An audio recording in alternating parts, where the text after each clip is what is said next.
The silver market didn't dip this weekend. It got ambushed.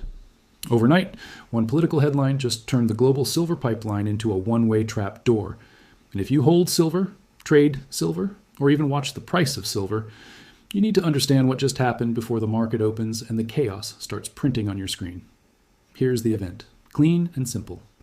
The United States just slapped a 10% tariff on imports from a list of European nations that includes the United Kingdom, effective February 1st, and the statement came with a second trigger. If a separate deal doesn't happen, that tariff can jump to 25% on June 1st. That sounds like politics. It sounds like noise. It is not noise. It is a logistical kill switch aimed straight at London. And London is the LBMA. And the LBMA is the heart pump of physical silver trade. This is Jon AG, and you're watching The Currency Academy by Jon AG. Now listen carefully, because the reason this matters has nothing to do with headlines and everything to do with one word the banks are terrified of: movement. The silver market, the real one, survives on the ability to move metal between two worlds: New York and London, Comex and LBMA, paper pricing and physical settlement, two pricing hubs connected by airplanes, armored trucks, and trust. The banks have been playing a shell game for years. When demand spikes in New York, they source bars from London. When London gets thin, they source bars from New York. They bounce inventory back and forth like a firefighter running between two burning buildings with the same bucket of water. That's how the suppression machine breathes. They keep the illusion alive by constantly shifting metal toward the loudest panic. But a tariff is not a headline. A tariff is a wall. And when you build a wall between New York and London, you don't just change trade. You break the math that holds the entire silver complex together. Let's walk through it. A standard 1,000-ounce silver bar sitting in a London vault is supposed to be interchangeable with a standard 1,000-ounce bar sitting in a New York vault. That concept is called fungibility. 1 ounce is 1 ounce, anywhere. That is the assumption every algorithm is built on. That is the assumption every hedge book is built on. That is the assumption every efficient market lecture depends on. Now shatter it, because starting February 1st, if silver comes from the United Kingdom into the United States, it gets hit with a 10% tariff. Not a handling fee, not a minor tax. 10% of the value. So picture the bullion bank's favorite trick. London is short on metal. New York is pressured. The bank ships a few million ounces from Comex into London to calm the fire. Great, problem solved. But then the fire shifts. New York gets tight again. The bank wants the metal back. Now the silver is in London, and it wants to come back into the United States. And it gets smacked with a 10% border penalty. At $90 silver, that's $9 per ounce. On a 1,000-ounce bar, that's $9,000 of extra cost per bar. On 1,000,000 ounces, that's $9 million. And here's the part most people miss. Bullion banks do not have $9 million of margin sitting around on these moves. They are low-margin, high-velocity machines. They live on tiny spreads, leverage, and certainty. A surprise 10% hit doesn't reduce profit. It vaporizes the entire strategy. So what happens in the real world, inside the risk department on a Sunday? The email goes out. The calls get made. The order is simple. Stop moving metal, because once it leaves you, soil, it may never be economically safe to bring back. That's not theory. That's not politics. That's logistics. And when the metal stops moving, the price stops obeying the old rules. This is where we enter the nightmare zone for the banks: segmentation. Segmentation means the same silver can trade at different prices in different locations, and the price gap can't be closed because the metal can't be moved without destroying the trader who tries it. In normal times, if silver trades at $90 in New York and $96 in London, a trader buys in New York, ships to London, sells in London, pockets the spread. That's arbitrage. It forces one price. But add a 10% tariff, and the spread is no longer $6. It's negative. You can't close the gap. You can't smooth the market. You can't rescue the exchange, so London can scream higher, and New York can lag, and for the first time in a long time, the global spot price becomes a fake average of two broken realities. Now here's why this weekend is so explosive. London was already sick. The LBMA has been bleeding metal into the East, India, China, Asia. Real demand, real delivery, real buying that doesn't care about paper charts. London survives by using inventory buffers and by leaning on the Americas when it gets tight. But if the US turns into a roach motel for silver, the buffer disappears. Roaches check in, they don't check out. Silver checks into the United States, and it doesn't check out. Think about how insane that is. For decades, the West treated physical silver like a shared swimming pool. If London was low, siphon from New York.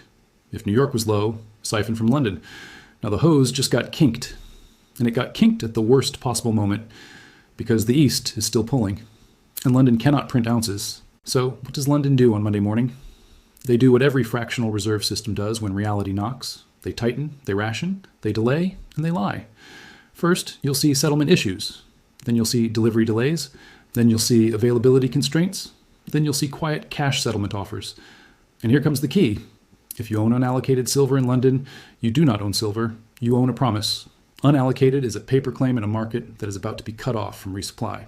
If you think a bank will choose you over survival, you have never watched a bank in a crisis. When holders of unallocated accounts smell trouble, they run to convert paper into allocated bars. And when that run happens, London has a problem. There aren't enough bars. Because the metal has been leaving, the float is thin, and the resupply line just got taxed. That is how a liquidity issue becomes a solvency event. That is how a price spike becomes a default. But the story gets darker because the tariff doesn't just mess with London's book. It breaks the hedges of the global banks. Most major bullion banks run offsetting positions. Long London, short New York, or long New York, short London. They assume the spread stays tight because metal can flow to correct it. If London gaps up because it's starved, those hedges break. The bank suddenly loses on the spread. And what do banks do when a spread blows out? They slam the brakes. They unwind. They cover. They buy back New York shorts. They dump whatever they can in London. They try to survive. And that means the U.S. price doesn't fall just because silver is trapped. The U.S. price can rise because the hedge book is panicking and New York becomes the safe settlement zone. This is the paradox that will confuse the crowd. People will say, wait, if silver is stuck in the United States, shouldn't the price drop? No, because price is not only supply, price is stress. Price is fear. Price is who can actually deliver into a contract when the music stops. And right now, New York just became the room with the most chairs. But do not misunderstand me. This is not good news for the system. This is the system fragmenting. If London trades at one price, New York trades at another, and Shanghai trades at another, you don't have a global silver market anymore. You have 3 regional markets with 3 different truths. And when that happens, paper manipulation becomes a suicide sport. Because you can't smash the price in New York if the physical premium in London and Shanghai is exploding and the metal can't move to backfill your lie. The tariff wall removes the bank's favorite escape hatch. And let's talk about the mechanism the banks use when they don't want you to see the physical stress. The location swap and the paper bridge. In quiet weeks, a bank doesn't always ship bars. They swap ownership. You take my bars in New York, I take your bars in London. On paper, that looks liquid, but that paper bridge only works if the metal can eventually move to make the books true. A tariff breaks that bridge, because now every ounce sitting in London carries a future penalty if it ever needs to return. So the swap becomes toxic. Nobody wants to hold the wrong location at the wrong moment. So the swap market freezes. And when swaps freeze, you get something that looks boring but is lethal. A widening basis. A widening basis is the gap between paper price and deliverable reality. It's the pressure you don't see until it snaps. Now ask yourself a brutal question. If London can't get metal from New York, and London is still feeding Asia, who gets cut off first? Do you think India politely stops buying? Do you think China pauses the vacuum? Or do you think London tells the weakest hands, the paper holders, sorry, here's cash? That's the hierarchy. And if you're watching this, I want you to engage with me in the comments. Question 1, do you believe London breaks first? Or do you believe New York gets squeezed first? Question 2, if silver splits into regional prices, which city sets the real global price? London, New York, or Shanghai? And remember, this is only the first stage. February 1st is the 10% wall. June 1st is the potential 25% wall. That second number is the difference between difficult and impossible. If it hits, the banks won't even debate shipments. They will lock the doors, hoard domestic bars, and let the overseas market fight over scraps. That is how a tariff turns into a true physical squeeze right in public. So when the market opens, don't be shocked if you see the same old theater. A paper smash, a scary candle. They will try it. But if the tariff wall is real, the rebound won't be driven by retail hype. It will be driven by professionals who understand they just lost the exit door. And once a market loses its exit door, the next move is never gradual. It's a stampede. Now let's talk about the hidden layer nobody is discussing, replacement cost. Even if the screen says silver is $90, the real question becomes, what does it cost to replace a physical ounce in your hand? If imports from Europe get taxed, then any silver product moving through those channels just got 10% more expensive before it even hits a dealer's shelf. That cost doesn't vanish, it passes forward. So you may watch the spot price jiggle down $2 on a paper smash, and then you go to buy, and the premium is higher, because the supply chain is now carrying a tariff brick in its backpack. This is how tariffs become inflation in real time. Now I want to pull you even closer.